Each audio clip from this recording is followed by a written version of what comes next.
the Force, Luke.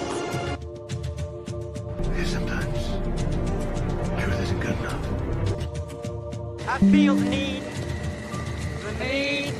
for speed. Hi, I'm Chucky. Wanna? Cause it's their time. Their time. Up there. Down here, it's our time. It's our time down here.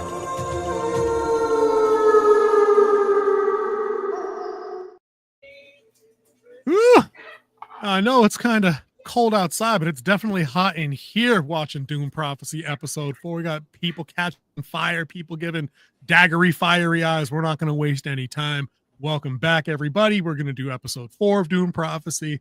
We're going to run this like we usually do. We're going to bring Kingsley on. We were hoping to have special guest Magesguild with us tonight. He is going to be hanging out in the chat. We had some technical difficulties, but we do thank him for making the effort to jump on the show and being on time and just trying to let us help work through it all and all the good stuff. He will be here in an expert consult capacity, hopefully in the chat. And without any further ado, dude, this show, it's doing stuff that I was hoping it was going to do, and it's plugging right along, but it definitely hasn't like floored the gas down. It hasn't pinned the pedal yet. You know what I mean? And I'm getting nervous that they're legit running out of time because there's only 2 more. You know what I mean? Yep, only 2 more. Everything's interesting. Like, things are happening. I got a lot I want to talk about on the show, but I wanted to get your, just like I do, your initial take. What did you think of the episode overall? Did it hit, miss, in between? Where are you at with that? I think this set up where it's going to be going in the next 2 episodes. I believe that story is an overall arcing story. As I've said before, it's the reason why I'm not giving episode grades, and that we really need to see where it's going. I'm loving a lot of people aren't liking the pace, but I am, because it's a very character story driven show, and I'm appreciating that a lot. Yeah, dude, I think my concerns with the pace aren't that it's dragging or that it's slowing down or boring me. It's that I think they're not going to have enough Brick Kid worth it. Sorry, I'm pre-reading comments. I know I shouldn't have done that. I apologize to the Oracle in the back who's running our chat for the evening. But I saw that pop up. I'm going to go to the big window to let her do her job. It's not that I don't think, it's not like it's plugging along like a show I don't want to watch, like something on like A&E arts and entertainment reality show nonsense. I'm just afraid they're just going to run up against the end of the runway and be like, now the plane's in the water. Like it drove off the tarmac and into the river. Because how do you wrap this up with 2 episodes? It's not enough. It's just not. And you're saying it's in 2 hours. And the reason why I believe they're going to wrap it up and you're going to have a nice little tight bow at the end of it is because HBO has built that trust that they're going to be able to pull this and land this plane properly as we need it to. Unlike other streaming platforms or show creators, you see a rush. I mean, you even see it in books. There's this book series I was reading called the Night Angel Trilogy. And the first 2 books were decent, but the 3rd book, everything seemed so rushed. And then like the end, everything was resolved in the last 10 minutes of all the mystery and everything they built. The last 10 pages wrapped it all up like that. And I'm like, this sucks. I hate that because it feels like you wasted your time. I think, for me, I'm glad we're watching this show. I'm glad you put it on the radar. I am interested in the show, but I have one of the same issues that I think I had from Jump. I still don't have like the character that I really love on this show. It's more of a legitimately overall like ensemble in a way that like I'm aware there are different people in different places with a few different conflicts and relationships that are going on. But like when you watch Game of Thrones, like you're a Jon Snow guy. Mm-hmm. You know what I mean? You watch Breaking Bad or Better Call Saul, and you're a Gustavo Fring guy. You know what I mean? You have one person you show up for because that's your character on the show. Something like Mad Men or something. You know what I mean? Like one of them shows.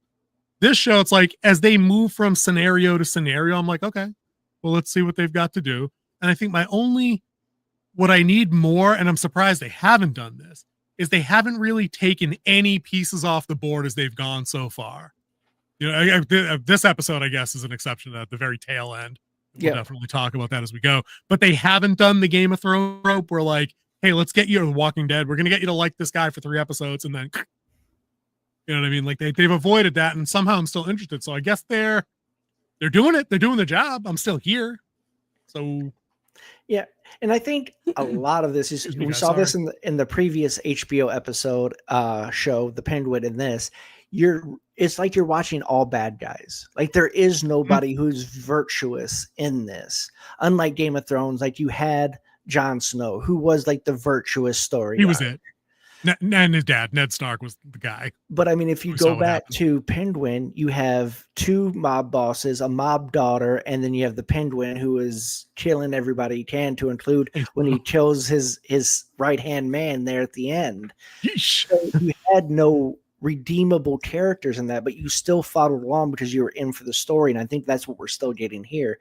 You're watching Desmond Hart, who tortures a little kid and Yeah. burns people. Episode 1. You have the Bene Gesserit, who are manipulative, behind the scenes, working in the shadows and whispers organization, with Harkonnen at the head of it, trying to bring her family prominence. And then you have the Atreides, who is a rebel who's trying to take down the whole Imperium. So there are no real redeemable characters in this, but Not a you're one. still along for the story. Yeah, dude, not a one. And it's and they're pulling it off too without even resorting to some of the, I don't want to call it like a cheaper tactic, but it's easier to get people involved with blood, guts, and sex. That's just a thing. Like you can entice people to watch media when you make it risque. You give it that rated R or that MA-17 or whatever the cable streaming ratings are, whatever they are. You know, this show, outside of the couple of odd sex scenes that they had, there isn't a whole lot of that. There's not a whole lot of blood and that's a lot, I guess. The sisters like to get at them throats, so I'll give them that. Yeah. But it's not a Mortal Kombat game. You know what I'm saying? Like it happens and then they move on. So I'm not showing up for the battles like you would on Game of Thrones. And I love you mentioning the Bene Gesserit, because that's one of the things I love most about this episode here.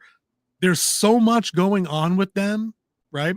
In this one episode, you see the evolution of Tula with the students, and how she's starting to lose her grip on keeping things ordered there because she's digging.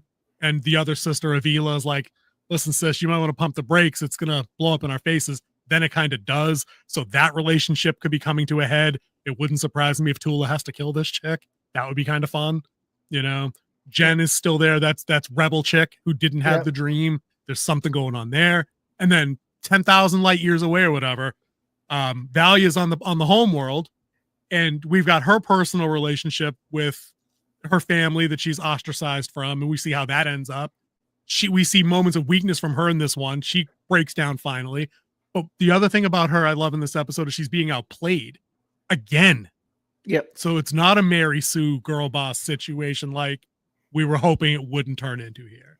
Yep. Like Desmond's ahead of her every step. Somehow ahead of her every Somehow. step. Oh, I think I know how.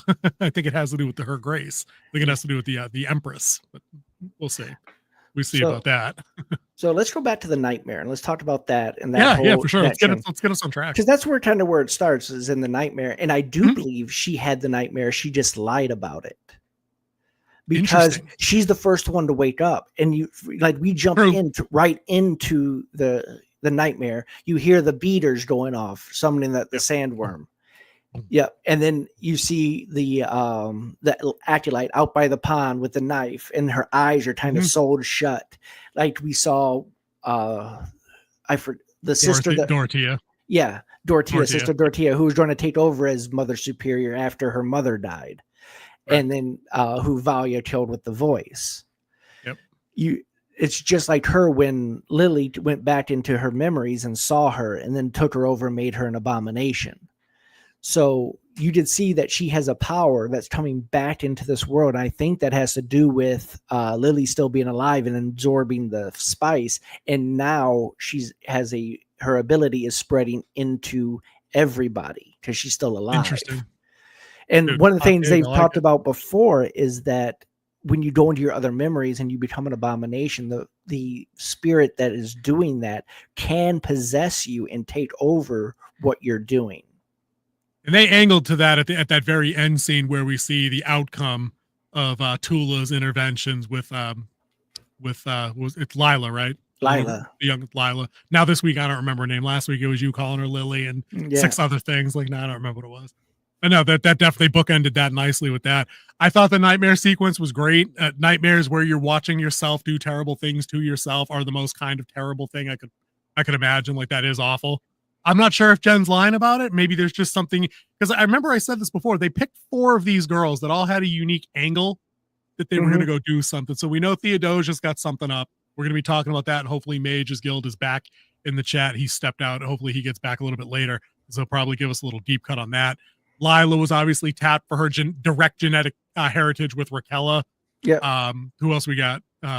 This chick this week. You have Theo, who is with Valia. She's with Valia. Then you have Jen's the rebel. You have the one who was trying to slit her throat that everyone saw her slitting her throat. I was going to call her Kasha, but I know that's not Kasha. Emmeline. Oh, Emmeline. Yes. Yeah. That's right. I did hear the name. So yeah, I think maybe the 4 of them are uniquely positioned to do a thing, because Emmeline is the one, when they were doing the drawing thing, she's the one that when they came out, she was the one who's like, the reckoning is here. So I think maybe she's a direct conduit to whatever that fear, that monster, that terror, whatever they got going on. And I love the fact that the senior sisters are terrified of this whole thing, but that they can't agree on how to proceed. I love that friction. The conflict is great. Yeah, did you see the conflict between the old sister and Tula in this on what should happen?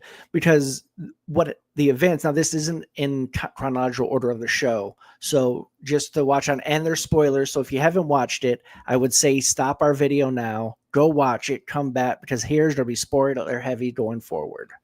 Yep. So when they go into there and they start doing the drawing thing where she's trying to figure out what's going on and tries to do them like in a guided spiritual journey, gave them her spice sticks to everybody so they could open their mind and then try to relive the dream and draw it out so she could see what they were seeing, because she can't enter their dreams. So when they start drawing all this, you can see that you have like the first steps and the second steps, and then it leads to the sandworm. And that's when the older one comes in and kind of like tries to stop Tula from what she's doing. And I think that's where she lost control, because they're hearing more than one voice and they're only supposed to be hearing her voice. But also by how deep they were into the dream and the power of what was pulling them in. And then at the very end, you have just like the 2 eyes that are looking at them, which I have my theory on that is it's actually Leo Atreides, the God Emperor, looking back in the past, trying to control the ability. Whoa. Watching that. Whoa. So can we even do that? Is that even a thing that exists in this world? That's crazy. That was a great shot, though, of the 6 students at their desks, and it was a vertical shot looking down, and they had all drawn the same thing in a row. I'm like, oh, okay. Yeah. All right. So this show hits for some creative camera shots, because I feel like each episode has had at least one of those kind of things. You know, one of the early episodes when Desmond Hart got captured, they had him up in the suspension chamber, and he's just kind of floating there. You know what I mean? Like, there's some interesting stuff they do. What up, Mages? Welcome back, bud. We're going to get to Theodosia in a little bit. I know you're going to be chomping at that one. So sit tight with us. Yes, I love that when they were going back and reviewing what went wrong with this nightmare, Tula's explaining in Avila, and she's not as you knowing, like she's not giving you the butler statement like Avila knows, but they're having a chat like between colleagues, and they're like, this is when the anxiety was just their own individual day-to-day anxieties, and it's just this one through this. And then as you can see, as they get more scared, they all start drawing back to the sands. They start drawing the same thing. And then it's Avila that says, it's Shai Halud, or however you pronounce it. Like, it's not the well. We thought it was the well out there in the common area. No. It's the mouth of the great worm coming to eat us all. Like, that's the reckoning. Like, it's on. Like, shit is on. So I love that. I hope she has to kill this chick, because that would be the ultimate in her character progression. She's already committed a mass murder. Yeah. You know, Tula. So what's one more person to keep the sisterhood safe? You know, like, I'm down. You can read them out, King. Go ahead. It was the show heavily implies that the eyes are Desmond Hart's eyes and that he is a prototype. I cannot say those last words. Kwisatz Haderach. I'm going with that. I'm pronouncing it my way. That sounds good. Yeah. Quetzat. I don't know what that is. May, just one more time. I can believe that, but I also believe, because how blue it is, that it could be the eyes looking back from the past of because they mentioned the future, and Leo, Duke Leo II, the God Emperor, who turns himself half into a sandworm. Oh, okay. So I think it's Desmond because Desmond has blue eyes. I know that's kind of an obvious, less than insightful statement to make, but I think the show is heavily going that way. I think they're going to keep it basic. And they do say that anyone who spends a lot of time on Arrakis has blue eyes. True. It's what Paul was and what Leto the second perfect. Oh, okay. There we go. Thank you much. So the nightmare sequence, pretty solid. Did enjoy. Where did they go after that? She went to go check on the sister in the box. She checked on sister in the box. Yep. Yep. Okay. Trying to figure out what's going on there. And then she had part of her own nightmare that the sister who slit her throat in the dream came down and says, I see what you're doing here, and and there's nothing you do to stop her. And then she runs up and slits her throat, and then she wakes up.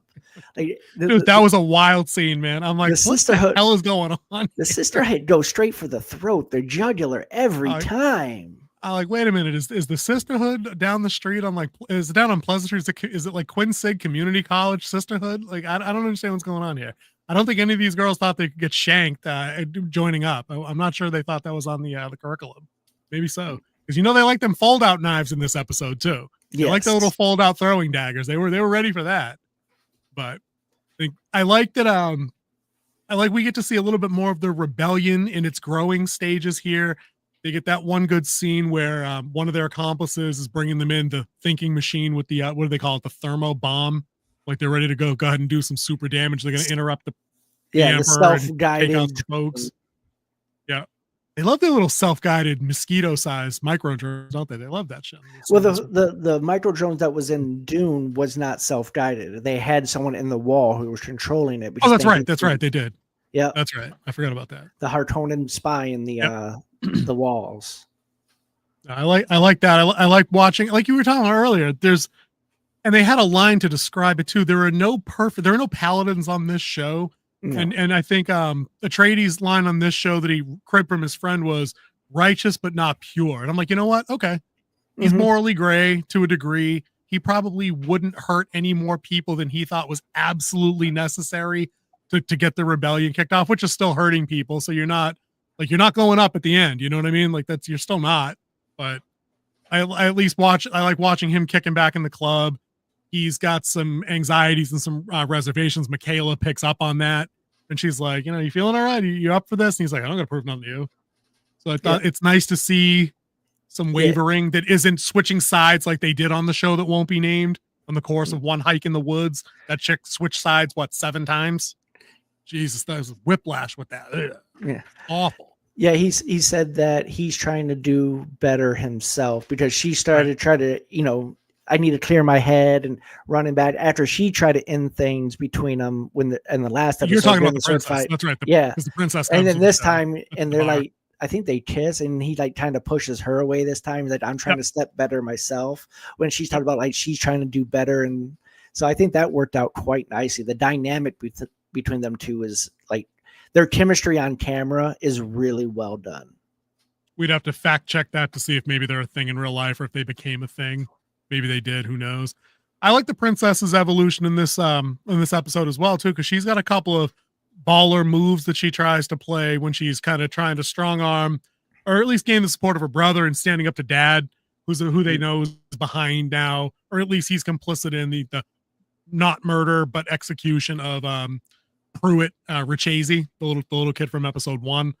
So she's trying to put the big girl pants on, and I can appreciate that because that's definitely not girl boss shit.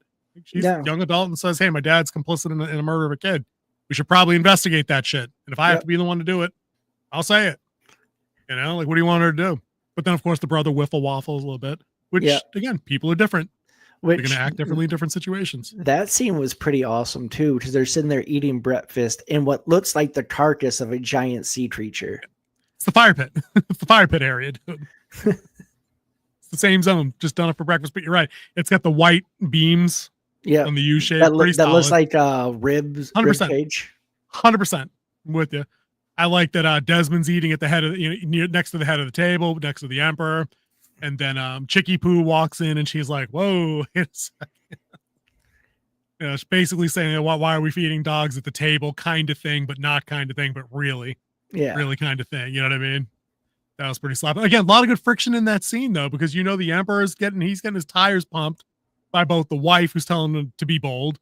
Desmond Hart's telling him to be bold. Desmond Hart gives him the means to be bold, as we see at the end of the episode, just puts it on a effing platter, Which Desmond Hart is the counterbalance to what the Bene Gesserit. The Bene Gesserit was making him weak, making him dependent on them. They were making the decisions, and he was their mouthpiece on the throne. Now he's finding a backbone, and Desmond is enabling him to be the emperor. In other words, right. I think the Desmond stuff, and now I like that the mechanism that they've chosen is if we can make them afraid of the Emperor because of his response to the thinking machine law, make them think that he's just executing people for having toys. Okay. Yeah. They're not going to F around on all the other smaller things. Like, forget it. Like, that's it. This is ironclad. This is how this is going to be. I like that they've identified that as the road they're going to travel, because they set us up for that in episode 1. So this is the logical evolution of using that thing, that boogeyman. Right. Yeah.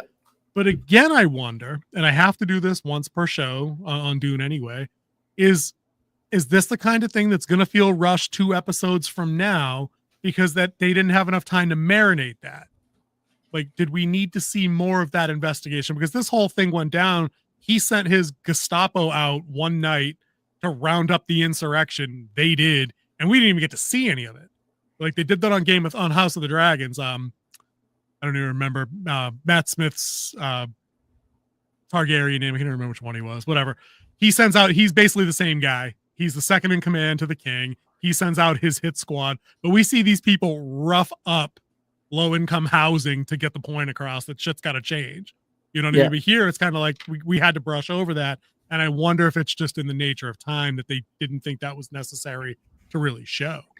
And this plays into the whole mystery of what Desmond Hart is and who Desmond Hart is how did he know to send them out? How is he staying one step ahead of the Bene Gesserit? How is he doing what he's doing? Because he knew that the investigation Queen gave him the the Queen gave her the surveillance tapes. All right. So what's this in the book? The Butlerians, the machines. Yeah. Went to wrap and destroy anything that was remotely close to a thinking machine, including dead parts. Oh, okay. Okay. So they went all the way to the wall. Okay, yeah. I can see that. That's scorched earth, but for machine parts. Yeah. So one of the things I also was looking into in the lore of it is that it wasn't actually the machines who enslaved people. It was an upper class of people who used the machines to enslave the lazy who depended on the machines. Which is great, because that ties into another Atreides line that he had with, I think it was the princess in this episode, where he's like, look around at all this, right? We replaced one set of overlords for another one. Like, that makes more sense, because if the machines are just tools, even if they were thinking, the overlords clearly, the 1%ers and such like that. So that works. I'm with that. Go ahead. Magesguild, thank you. The Emperor in the book Sisterhood of Dune is closely in line with the Butlerians, but he is also mentally feeble, and most of his decisions are made through the brothers' advice. Yep, that makes sense. I can see that. And I see that they're tying that into the Emperor in this show. They're tying that type of mentality into him.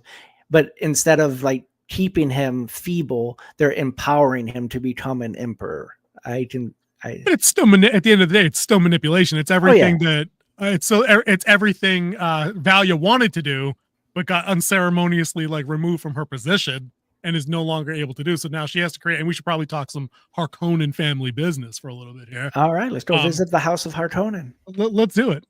So I love this. So I love this character a lot more now after this episode, because like I had said when we jumped up the show 20 minutes ago, I feel like the show and its potential detractors thought that this was going to be some weird Mary Sue gynocentric show that's all girl boss stuff all the time and none of them make mistakes. Like, all this chick's done is made mistakes. You know what I mean? Like, every decision has been one step behind Desmond Hart, who, as far as I know, is just a dude that can set you on fire. Like, he's not all knowing as far as we're aware. right? But she's still being outplayed in the Game of Thrones. You either win or die. If she was playing the Game of Thrones, she's almost dying. Like she's almost up against that because she's set it now up. I'll set the table and I want you tell me exactly what you think of it. All right. She in this episode knows that she's been outplayed and they need to go another route. This is where she comes up with the idea to elevate the Harkonnens, whatever, by finally giving them a truth sayer, because that's what they've wanted, right? We're going to send him in there. He'll be all hoity-toity, high and mighty, but we're going to tell him that he needs to get in line with the other great houses. And the other great houses want an inquiry into the death of the kid. But they won't do it because they got too much to risk. So who stands more to gain? Who's desperate enough that they take the shot? Yep. Baron Harkonnen, or whatever his first name is, and then they make him a Baron, right? There you go. Lead. Go. Do something. Well, he was a Baron to begin with because he's a ruler over a planet. So I wasn't sure if that was his name or title. That's his title. He's a Baron, and their family stays a Baron in the later adaptations as well. So you have to remember what began the great houses into this inquiry to begin with was the Bene Gesserit whisper in their ear, the ones that are loyal to Valia. And so she is playing this. She's trying to play her way back into the palace so she can rise above what Desmond Hart is and then be able to destroy him from another front. As she was talking with Theo in the house after the Harkonnens left, that you can't just blunt and take on Desmond Hart front. You're going to have to cut off limb by limb by limb. And then that's when her informant, who's part of the resistance, says that what their plan was. And then they're like, will you be able to take it out? Harrow. Thank you, Mage. His name is Harrow. That's right. And he's original to the show. Got it. Thank you much. Harrow, Baron. You can't differentiate the phonetics involved here. Get some different vowel sounds.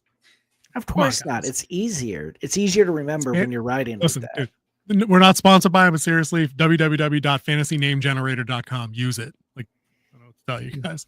But anyway, I like where that character is going now, because they obviously, everybody's telling him what he wants to hear and getting him wrapped up into some stuff that could get him killed. It legitimately could get him killed. Right. Yeah. And you see everybody taking their little pieces off from the same way we saw, like you were just talking about Valia and her advisors.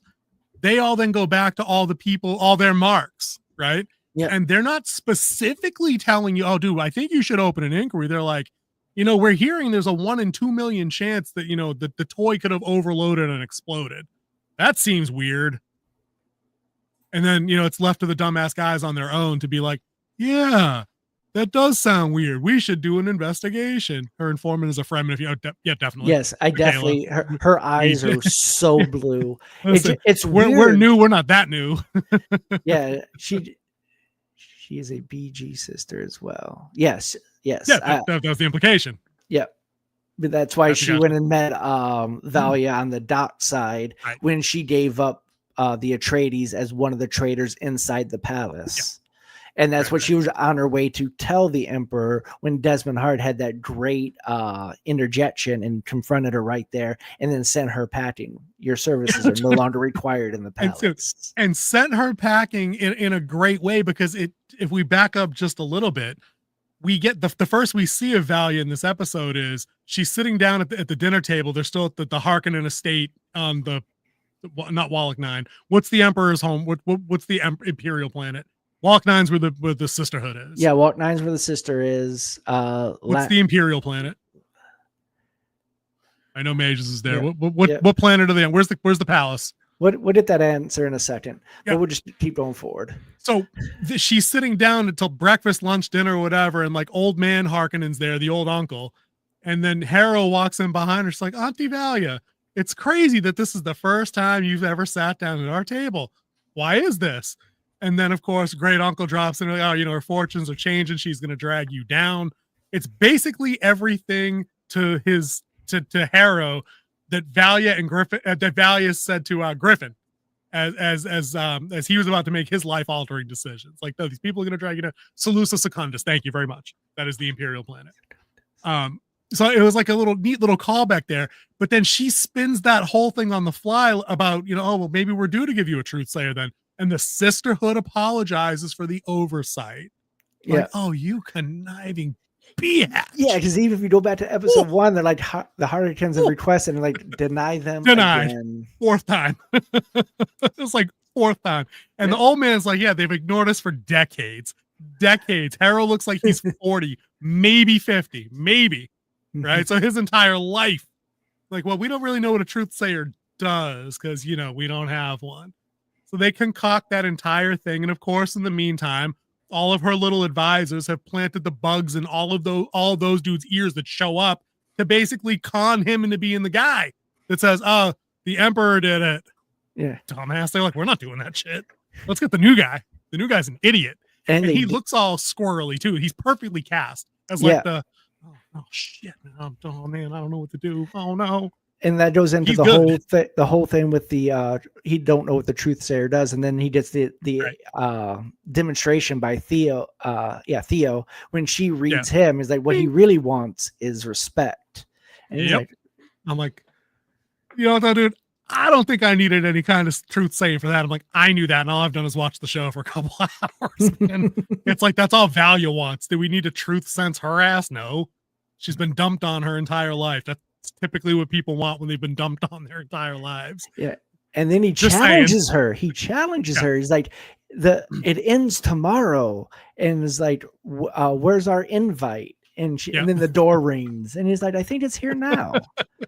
Dude, I'm glad you mentioned the doorbell. Continue, but I have a point on the doorbell, actually. Yeah, and then they come and bring him in, and then like when they offered him up a spot to speak at the council of the high houses, he's like 1 second, and he leans over like, very well done.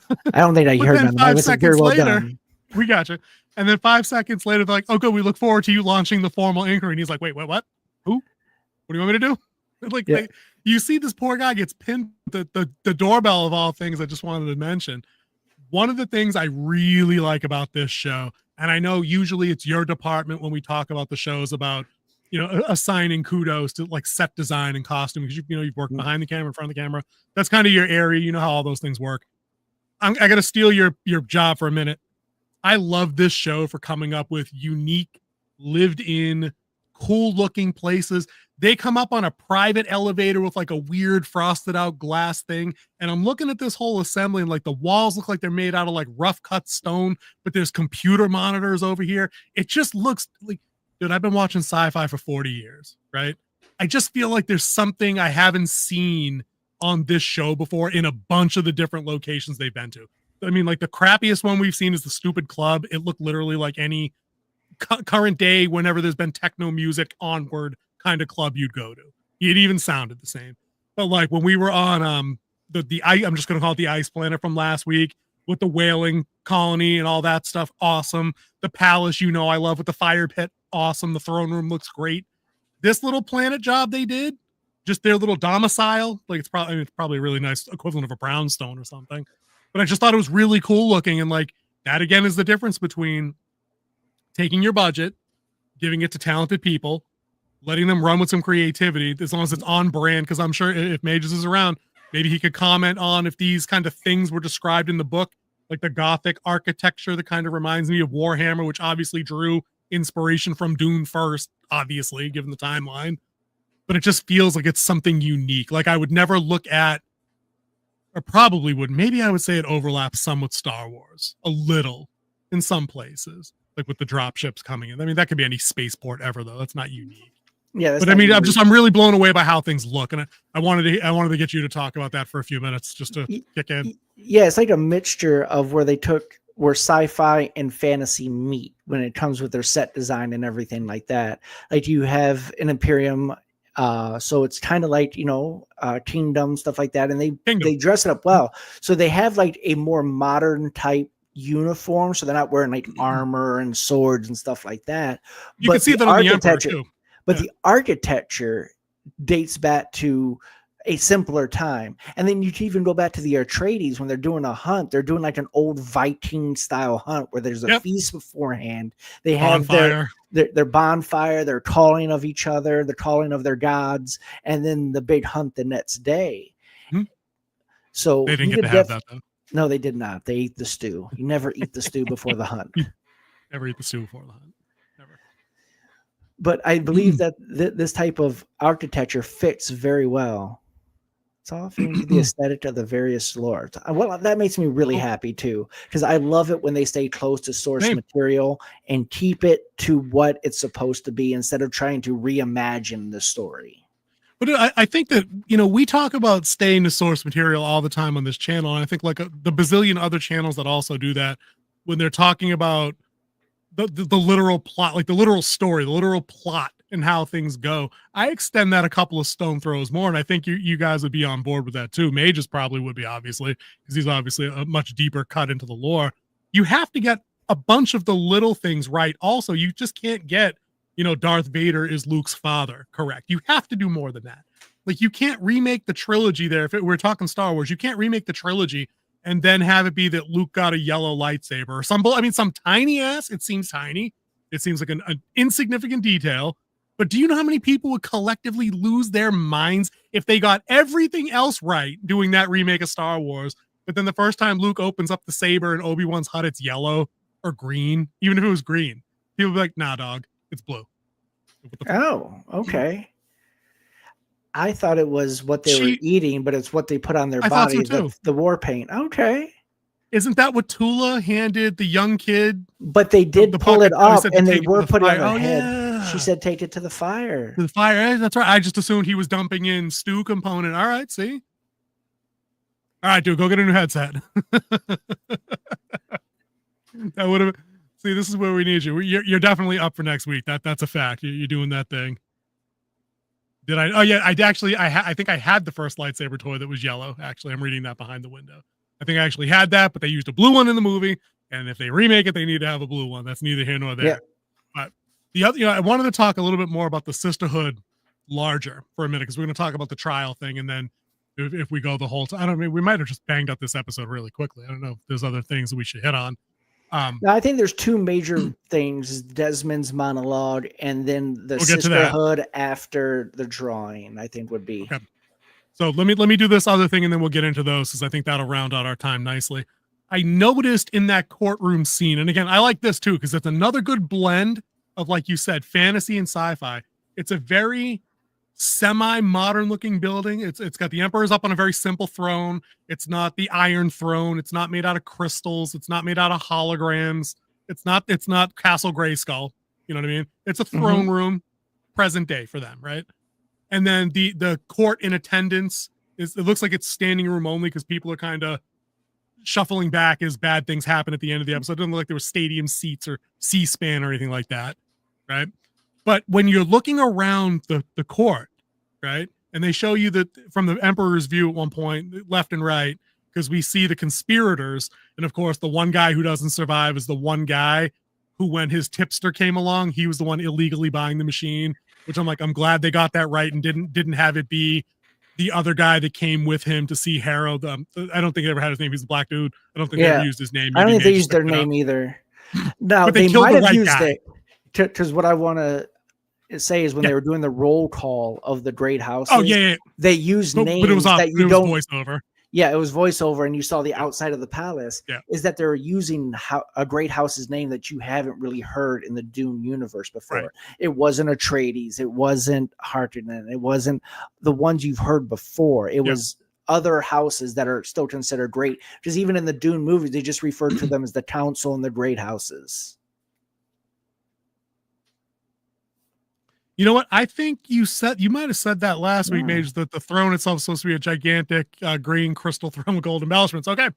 Well, I liked it better how they presented it on screen. I thought it fit the vibe of the rest of everything in there. Mages, do you know, can you raffle off other names of great houses, or tell me how many there are if you don't know all their names? That'd be great. The point I was making about looking out over the court, though, King Z, is you can see, and I thought this is subtle, but it's brilliant. You can see that the Bene Gesserits are exactly placed with everybody that they would be manipulating. So you see visually that the web is far and wide. You know what I mean? You're like, oh, dude, there's no escaping these chicks. And they're not even the BGs yet. Like, this is like their formation. This is the upstart. This is version 1.0. Actually, this is version 1.5. Because 1.0 was when Valia was a little girl. Yeah, okay, that's right, because she was there already, right? So this might even be 2.0, because now she's in charge, and she's the next in line from Merkel. I guess whatever they're BG 2.0, but they're not even they have not yet adopted the title that we've been told, right? No, I think they've said it. Bene Gesserit. I've heard them say sisterhood 7 trillion times. Yeah, they say sisterhood. I don't know. And it's acolytes and sister and mother superior. Rank. I don't think they've said BG yet. I'm not sure. We'll have to leave that to the people we know. I saw my phone chat move. If Mages is kicking in family names, read them out just for my own education. But I did love that visual. I thought that was pretty tight, just seeing how they were placed all around. Yeah. And also you could kind of see like how they were seated as well is like importance, because the Harkonnen was pretty much an invitee. He was more towards the back when he came up. He wasn't one of the prominent ones standing in the front. Some of the houses in the show original. Some of the houses in the show are original to the show. Okay. Okay, that's good to know. And I see one comment down also that they haven't said the name yet. I told you, dude. I told you. I said that to you episode 1. I'm like, I don't think they're who they think they are. Who they thought we are. We could rehash that commercial. That would be fun. Practice. Yeah, we can do that one too. That's another good commercial. But we had the 2 big scenes left. We get the Desmond Hart speech, which comes at the expense of Mother Superior Valia's plan to circumvent the Emperor's execution, which she helped organized, encouraged, probably equipped, funded. That way she could, ta-da, Superwoman herself in there, flick the throwing dagger, kill a guy, turn in whatever what's this Atreides first? I'm just gonna call him whatever. He's the only Atreides on the show. Yeah, just call him Atreides. They were gonna, if he survived the blast, she was gonna bring him in, expose him as the traitor he is, and then re-elevate everybody on her team back into the palace. Harrow Harkonnen probably. I bet she'd be true to her word. If he survived all this Mishigas, she'd probably be like, all right, bro, senior position, senior council. Like, she'd make that happen. I bet she'd stick to them guns. So I love that, she even pulls the dagger out at one point as this is about to pop off after the princess does her thing, right? Flicks it open. I'm like, okay, is the show really going to go pew pew? Is that really what we're doing here? Episode 4, 45 minutes in. It's just going to be like, we're just going to start chucking knives. No, it's your much boy smarter Desmond than showed that. up. It's much smarter than that. And then if you notice in the scene when the princess came up and named Desmond Hart as the killer and to announce the formal inquiry into an investigation into the murder of Pruitt, you saw that because he took the vent, and that was his job, to remove the vent so the drone. You're talking about Atreides, no, not Desmond. You're talking about Atreides. Yeah, Atreides. And then when she started talking, he went back and he put the grate back on. Like, I'm not going to let this happen now. Oh, yeah. But she had already planted the bug in him already, though. Like, her last words to him before they split were, my dad's a good man. I'm like, that remark kind of came out of nowhere a little bit. Like, you weren't really talking about people in specific, but. So Desmond rolls in as the Harkonnen's about to do his thing, but the princess already stole his thunder. Valia says he says, what should I do? What should I do? Valia's like, oh, she already did it for you, dickhead. Like, I don't know. You're going to see missed your spotlight. Right. You had your 15 minutes queued up. You were on deck. Like, you were there. You had just started walking to the plate. Nah, dog. You hesitated too long. That was good shit. So Desmond shows up. He's got 3 of the I guess we're going to call them insurrection. I'm not using that word. Rebels. 3 rebels. Much better. The 3 rebels, bound, gagged, beaten. They're the byproducts of him sending his guys out the night before, like that scene I was bitching about earlier. Chucks them right down in front, and then he launches into a fairly creepy monologue that goes for about 3 minutes. Yes. And you're talking about, like, my side is the behind the camera working on set. Yeah. Listening to them talk about lighting this, they said it was a huge challenge because they have to light it so you can see everyone, but they can't have any lights on the floor because of the way the different camera angles were. Yep. So they're like, it was a huge challenge, but it was also a lot of fun to get this one right. You're talking about, was this in the post, like the wrap up thing? Yes. I did not see it. I didn't watch on this one. I'll have to go back and watch that. Dude, I love that because again, I'll chuck that back to the show that won't be named. You know, just damn well. And Game of Thrones is guilty of this too, notoriously down the stretch where they're leaving like Dunkin' Donuts cups up on the hearth at Winterfell. Like nobody cared. It's very clear when people care versus when they don't. Like they took it upon themselves to be like, they're probably setting up shots and be like, all right, Kingsley, we're getting a reflection, right 4 feet this way in front of that chair, pull back. You know what I mean? Like, they probably went through all kinds of crazy shit, like you said, but it worked because I wasn't like when I watch old episodes of Star Trek Next Generation and I can see boom mics kind of just stipping it at the top of the frame of my fingernails. All right. Like, all right, dude, it's season 1. Nobody knows what's going on, whatever. But like, you're still supposed to be professionals, guys. Exactly, bro. Exactly. Everyone calls it out when you see the boom dip into frame, like boom's in frame. Boom. Boom. So I'm glad that they were talking specific. I do like that this show is giving a lot of people, just like the Penguin did. Yeah, they're giving them FaceTime and airtime in those kind of mini docs that come after the credits to let people know that, to show you that there's people that work hard on this stuff. They care. Yeah. Like they're into it. Like I get the impression they like what they do. That might sound like nothing, but it means a lot to me. Like I care when people notice I do well at my job. You care when people notice you do well at your job. And it reflects.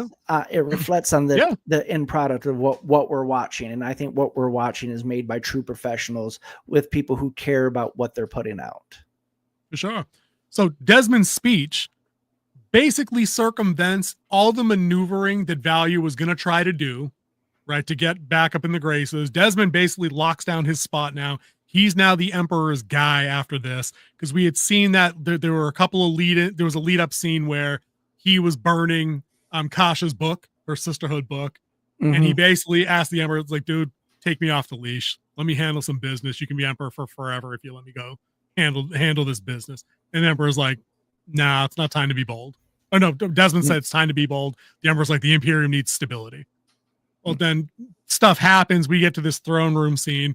They've now taken the idea that because Pruitt Richese had a toy 4 episodes ago, they're using that as like the old gateway drug thing. Like if you smoke weed, sooner or later you're doing heroin. There's a 100% chance. Like that's what they're doing. They're playing on they're doing the 9/11 boogeyman thing, where we have to have the Patriot Act now because we have to clamp down on any possible risk to protect you from yourselves or outside threats, mostly from yourselves. Yeah, Magesguild, I completely agree. What the difference between HBO and Disney's night and day difference.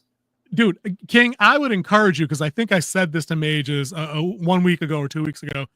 Go watch one episode of House of the Dragon from either season, right? And preferably season 2. And then juxtapose it directly to what you would consider to be the best episode of The Acolyte. Whichever, maybe pick one. The one with the lightsaber in the woods with all the Padawans and shit getting murdered, whatever. That's cinematically, I guess people really like that one. Compare where they spent their money on House of the Dragon or something like the Penguin to The Acolyte, and when you realize The Acolyte spent more and gave you half of not as good, it is shocking. Oh, dude, yeah. I could see Magesguild's face just turning red like in his profile pic he was using with the steam plumes. Yeah, we were talking about early Trek and the boom mic in there. I'm surprised we don't see the lav mic pats on their back when they turn around, and maybe like a dude just standing there. I think we saw it in one of the you and did a solo review on the Borderlands movie, and you saw like that the crew member who's helping people down the stairs in the shot, and no one said anything. Dude, that was embarrassing. See, but that's like an Acolyte extension. It's just, this is what happens when meritocracy is not allowed to thrive and flourish or be encouraged. This, I've heard this expression thrown around, not to go too far in a sidebar, so we have that big scene to talk about. Like, I've heard the expression come up a lot lately, toxic positivity. And dude, I felt that in my soul when I heard it. Toxic positivity is when you can't criticize anything to the detriment of anyone's feelings, and you end up yielding a shit product for it. Where like if you we've worked on some stuff together. If you pitched me an absolutely inane, clearly Magesguild. That's why I left it to him. I wasn't going to pick it. Nah, it wasn't going to be me. Like if you pitched me the dumbest idea on the planet, right? I'd be like, dude, I don't think this is the one. You need to workshop this, like, change this detail around, say the dialogue. There's all those things people creatives say to each other. That has not been allowed to be, and it's abundantly clear now for like 5-10 years at least. Toxic positive. Oh, King, great. That's great. Oh, you want to do that character? Oh, perfect. It's fucking all our focus group show that it's going to bomb, but okay, no, good. Go do that. No, stupid. It's stupid, dude. Toxic positive. Very stupid. So Desmond Hart gives the chilling monologue. Let's do we cannot let any of this happen. We're on it. No more excuses. Thinking machines, the greatest danger we've ever known. This is the man that can save you. We need to follow this guy. He's got the plan. And then he's just like, he launches the zero tolerance. I don't care who you are. There's zero tolerance for thinking machines. And like he's going in people's faces. Like he knew their plans and who it was. Like he got in what's her name's face and was talking about people working from the shadows. It was like there will be no and he was talking about living on Arrakis. And it's like there's 1,000 things trying to kill you. Talking about like the buds that spin you. It's like, but then there's the monstrosity. And you love it because all those creatures scatter for days, and you know you're gonna be okay. Yeah, I like that his opening line comes right after the princess's thing. It's like, I accuse the Imperial House of a murder, and he's like, that shit wasn't a murder. It was an execution. Stone cold. Yep. I'm like, oh. This is the dude trying to take out the Penguins' Golden Globe. Okay, he's not in the show enough to get it, but it's creepy. It works. That was my comment. I'm like, what's it with HBO and having bangier performance after bangier performance? Dude, seriously, dude, they ought to be proud. I mean, they shouldn't be proud of Creature Commandos. That's a separate thing for a video I might do this weekend. That's neither here nor there. But dude, great performance in that little monologue. It's chilling as hell. And then he goes all like Gladiator on it. He looks at the Emperor, who, you're waiting for the thumbs up, thumbs down. And Mark Strong, as the Emperor, to his credit, just gives him the Emperor nod. Did not need to say any word. Just give no the words. nod. No words. HBO shows directions instead of giving long-winded instructions. A character can show their desire by glances and gestures. Exactly. Literally what you're saying. Right. Subtlety wins so much. Nuance. Yep. Being clever instead of blunt. The only time in this episode that I recall not thinking that was when Valia was convincing Harrow not to wait for the uncle to come back and to take his advice and make the move, because she flat out says to him, Jevi or whatever his name is, Harkonnen isn't the future of this family. And I was waiting, like, dude, she should just let it hang. She shouldn't have said that though. She should have just left it, like you said, left it hanging. Yeah. Like Mages just said, dude, I'm intelligent. I got an IQ over 40. I know what's going on. Right. That she could just left that unspoken. And I'd be like, oh, he might kill his uncle. He doesn't have to now. We'll talk about that for sure in a couple seconds. But dude, so Desmond Hart does his temple rub face touchy thing. And tortures 4 people. You definitely see that this one took the toll out of him, doing 4 people at one time. Oh, he fell. He fell.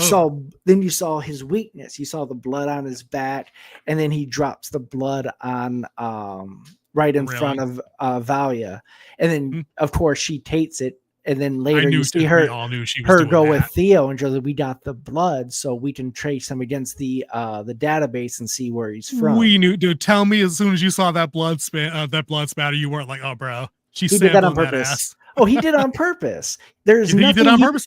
I think that's the slip up. Oh no, see, I think that's the slip up. No, I think that's the logical thing, that the mistake the bad guy could make in a moment of weakness that lets her do what she's going to do to win. That's how I see it. I think it was done on purpose. There's nothing he hasn't done hasn't been motivated. True. Good point. Oh, I can't wait. See, this is what I'm talking about. Yeah. This is a better discussion about a show than we have, except for the Penguin. This is a better type of discussion than we've had on any Star Wars show so far, because nobody cared, because it was all paper thin. And it's best it was all paper thin. Yeah. You know? So at least we can have these differing takes, and we won't know until we see the next thing. Which is and it perfect. makes us want to watch the next thing because it builds that anticipation. That's what I mean. I think that this conflict now, Desmond and Valia, and I think they wanted it. It's the most interesting thing about the show to see which of these two wins. It's basically not a retread, but it's similar to Sophia versus Oz. That's ostensibly what this is. Major says, I absolutely predict that this is what gives them the idea to create a Kwisatz Haderach that is under their control. Yep. There we go. Makes sense. And isn't that what they tried to make Paul? Like that was the purpose of Paul, was to have it under their control. And then they lost control of Paul as well. Right. I think I've only seen the movie twice. I'm pretty sure that's what the mother in that movie said to Jessica. Yeah. I think she said that out loud. Right. So we get a follow-up from this scene, because now I realize I sidetracked us. I apologize. We get a scene between the Emperor again and Desmond. Desmond's in his quarter, back's all blown up, scarred, destroyed, stitched up, whatever now. The Emperor walks in and is like, yeah, you can stay here. Like, he's basically like, you're my son now. Puts the hand on the shoulder, knights him. You know what I mean? Like, come on, dude. It was good. I liked it. But I'm like, he's now a thorn in your side. Like, you own this anchor now. Yeah, like, and that's he's how like, this is going down. Don't do this again. He's like, I'm not talking about that. I'm talking about this. And he touches the runes. Don't do that again. Yep. Don't hurt there yourself was to some do fatherhood this. there. Yeah, I like that. It's going to be his downfall, but whatever. Yeah. No shot. So that was absolutely a slapping scene. Yeah. Can we bring up that one about Jessica from Mages? I can't see that on my phone from long range there. Jessica was supposed to only birth girls, and they wanted to mate her daughter with a Harkonnen son. That's right. That's right. There wasn't Paul was supposed to exist. Paul was the anomaly. He was the anomaly. He was the But Neo. Jessica actually fell in love with Leo Atreides. Right. Where we at here story wise? I don't remember. Was the last scene now back to Tula? The last scene's back to Tula, but we have two other scenes to talk about real quick.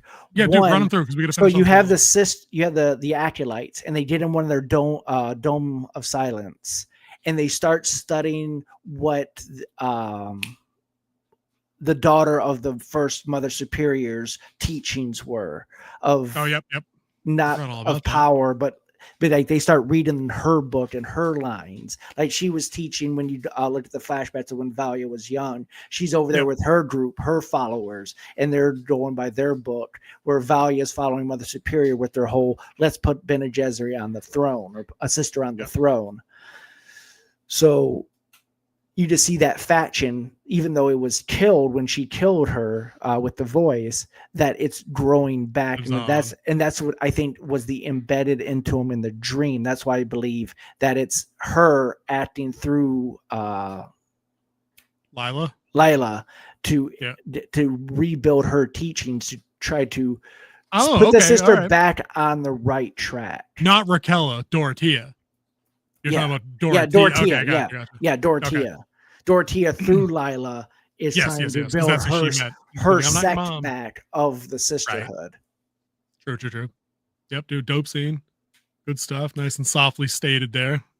Yep, and then that's when we did Tula down in the basement with the thinking machine. She has it turned on because I just said her name. Lila.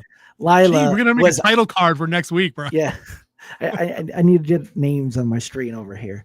Lila was out of the box and she was looking for, and she looked like she's restored because she remembered Tula. She gave Tula a hug.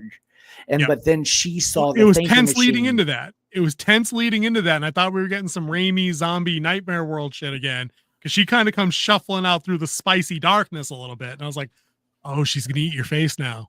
Yeah. Cool. And her eyes are blue as well. Yes. So now you're still wondering who's twice born again.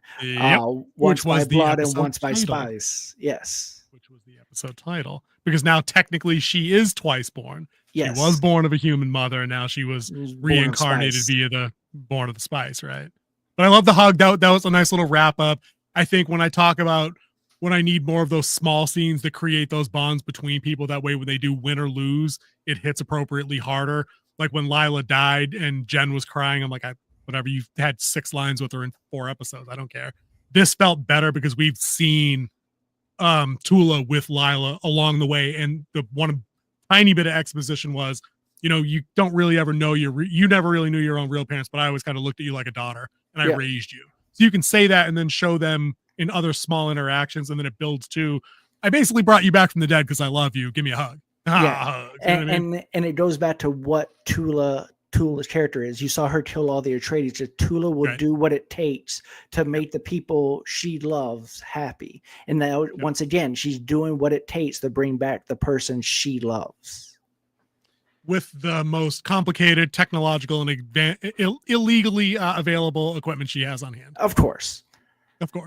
Because what else would it be if it wasn't a group of people using the illegal means that they're using to cause a rebellion and then fighting, and then the counter rebellion is based on clamping down on that. Yep. What else would it be except that story? And then the very last scene is where she pretty much kills her uncle. Tula, or Valia kills her uncle because they're back at House Harkonnen. Okay. I've been sitting on this, right? This is the most cold-blooded shit I've seen probably since Breaking Bad, when Walt had to choke that one dude out with the bike lock around the pole.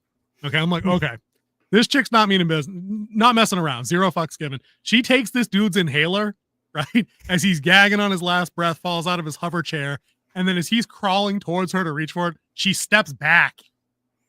She steps back. You are killing this dude. It's like when Walt watched the one chick OD throw up and aspirate on it, and he takes a couple steps like he could have helped her, and then he's like, nah, I'm not going to do that. She's threatened to take my money. You going to die.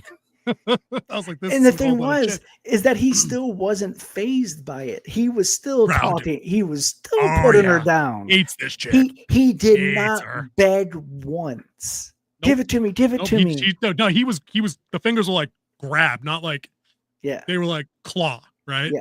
But what I love most about Valia in this scene, right, is aside from young Valia shouting and using the voice, older Valia, mother Valia, has always been calm, always been cool. She'd throw a backhanded comment or two, but she never raised her voice. She yelled something at one point in this scene, like in that little argument they had. I will not apologize for my strength. Yes. And I'm like, okay, she's human. Digging it. Big digging it. Dude, I know she's not a good person. She's a great character. 100%. She's a terrible person, Mage. Just terrible. She would not get the invite to come on the show. I'll leave it at that. You know what I mean? She fits right in with she fits right in with great modern characters that are darker than morally gray, I would say. Like, she's like, I'm doing it for the sisterhood, but she's got no problem burning assets to get the sisterhood where she wants it to be. You know? So, I mean, she's getting Theodosia, and we should probably end on the Theodosia thing, actually. Yep, exactly. At the very end. So she has no problem making her do that thing. And King, I'll let you talk through this with May, just because this is way over my pay grade. You guys can sort that out. So after she watched her uncle takes his last breath, she looks up at the painting that they have of her brother, the one who was supposed to lift Harkonnen from the ashes and rebuild the house's name, and who she loved more than any of her other siblings, to include Tula. Fact. She's looking at him, and then she looks over, and then all of a sudden you see Griffin there. And then she starts talking to him. And then she's like, I now understand everything that you go through, and that's why I did this. And you think it's like Griffin talking to her. Like, it was like, she's crazy. But then she's like, thank you, Thea. And you're like, what? Like, how is Griffin? And you start seeing like this little glow in her cheek. I'm like, what is actually going on here? And then the actual F? And then she starts walking back. Now, this was set up earlier when she says, I brought you here for a reason. And she's like, why did you bring me here? And it wasn't to befriend a princess. He's like, you know why I brought you here. He goes, I told you I would never do that again. And then she goes, again, knowing that she's done it before. And then then you come to this scene and you can see Griffin, and then all of a sudden you start seeing like Griffin's face kind of like melt and change, and you start hearing screams in the background as they start changing. And then you just see that she's a shapeshifter, which is like, I didn't know existed in this universe. Me neither, dude. But apparently it's a Thylax. Well, of course you got it, dude. We know you got it, Mages. Of course. Duh. Yeah. My happy ass didn't get it. Okay. Now, before we get to that, because I'm going to cue you up for the ready for the explanation. Definitely. I want you, before you do that, can you give us a hint when Doja said she'd done it before? Is it reflective of something that she's going to do again that's like illegal, unethical? Like, is she supposed to shape in and doppelgang to commit like a backstabby murder? Is that the angle? Is that why Valia really brought it? Because I'm sure it just wasn't for the moral support of looking like her brother for 5 minutes. And then please give me the big explanation, because I've been waiting all week to hear this. Yeah, and what she actually is a Thalat's face dancer. I was looking this up earlier, and apparently it was humans who experiment on themselves to give themselves this ability. Experimented on themselves to give them the ability. So it's not a natural evolution of humanity like The Voice. No, I mean, as we talked before, like all the people in this universe have experimented with themselves with heavy sets of drugs to change and push the limits of humanity. As we wait for Mage's reply here, we know it's going to come up in a second here. What's the character limit in the comments section, I wonder? We're about to find out. We're about to go deep. He's calling the shot. He's just pointing out. Yeah. Pointing and out I do know that it's not limited, because we don't have rights for memberships and stuff like that, which if you're not a member of the channel, you have limited amount of comment space. True. You know, while he's queuing it up, then I just want to talk once more about the special effects. I thought that transformation was kind of nifty. It met a couple of things that I like from horror, where you get a really good werewolf transformation, involves prosthetics, involves the practical and the CGI, but you get the bone shifting under the skin, and it looks agonizingly painful. I like that. But one of the things they didn't do was kind of that late 90s Buffy the Vampire Slayer rubbery ripple CGI effect. They did more of a peeling off ashes kind of effect. Like there were some bright spots, like you said, which made me think of when Desmond set those fools on fire in the courtroom. The one guy opened his mouth to scream, and you could see like the light coming from behind his teeth.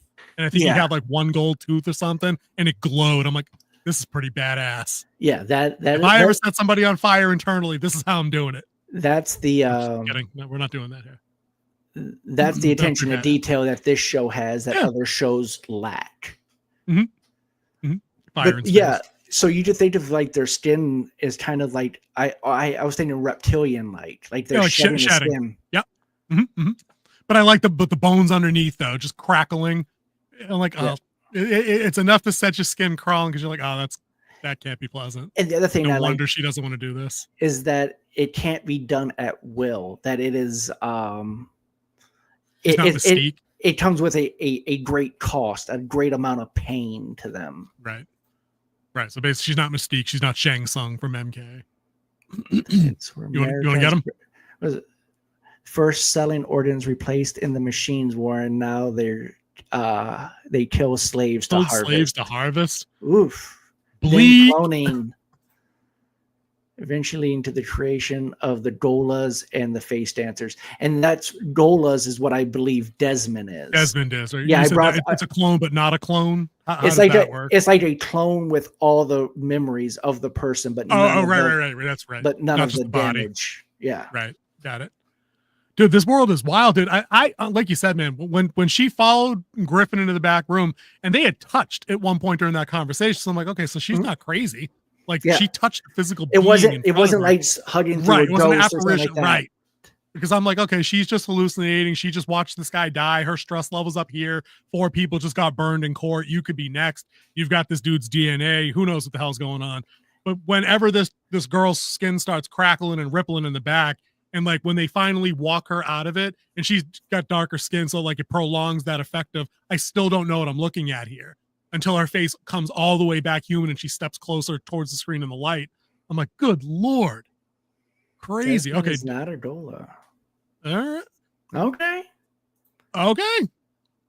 Don't tell us what it is. Don't tell us what he is, though. Don't tell us what it is. We don't want to ruin. No. We're looking forward to these last 2 episodes. Right. Yeah, let me throw totally that out there. digging this show. The hosts get a spoiler warning also, and we're actually looking for a spoiler lockdown. Don't do that. King's probably a little disappointed you blew him out. Oh, wait. Okay, yeah, we get that. That's cool. As tames at birth. Oh, okay. Oh, dude, that's even bleaker in a way. Yeah. That is very bleak. That's almost like Wrong Turn bleak. True. Dude, but you know what? I'll say this before we get out of here, man. I'm glad that we kind of went with your play here. We're not rating week to week, and I think we should probably have a chat about that ahead of every next show we do. Like if we really think it's going to be more deserving of a long form, watch the whole thing, throw shit against the wall, disagree, figure it all out, and then have a rating at the end out of 10, just in terms of like where does the series rank against Penguin, against Ahsoka season 1, against whatever, you know what I mean? Yeah. We could do that, but the episode to episode weekly, I don't think it needed that because there's too much going on here to be fair. So I think that was a good play, a good suggestion on your part there. Cool. All right. Well, I think we covered this show pretty thoroughly, and I want to thank Magesguild for jumping in with all the knowledge that he possesses. Maybe NetSuite will be able to get him on and not have technical difficulties. So we're looking forward to that. I do thank all of you for your time. We did go a lot longer than we normally do, but this show deserves the time that we're giving it because they're taking their time to bring us quality entertainment. For sure. All right. I got nothing, so why don't you do the again, Mages, thank you for pumping on. Send me a message later in the week if you come up with new equipment and you want to run a test. I could probably set something up. But until the next time, King Z, for the profound goodbye, please. Well, see ya.